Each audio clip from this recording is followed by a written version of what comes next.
Welcome to Let Me Fix This. Enjoy the video.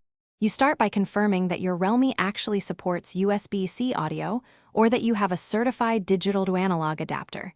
This matters because passive adapters may not work. Once done, remove the case and inspect the USB-C port. Dirt blocks contacts. Now plug the earphones firmly. You should feel a click.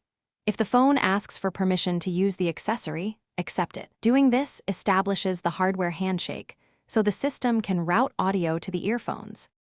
Once the earphones are connected, watch for the accessory detected notification and tap to confirm audio access.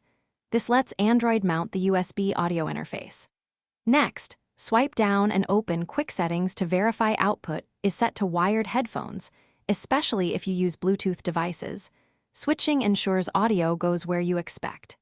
If sound is missing, disable Bluetooth so the system won't prefer a wireless sync. You're controlling the routing, so apps play through the USB-C earphones. You finish by testing playback and the microphone in a voice recorder or a call.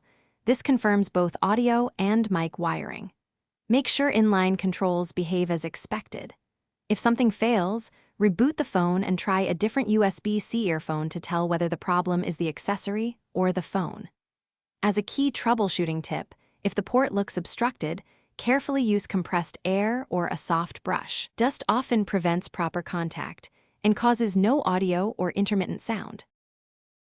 Thanks for watching. If you found this helpful, don't forget to like and subscribe.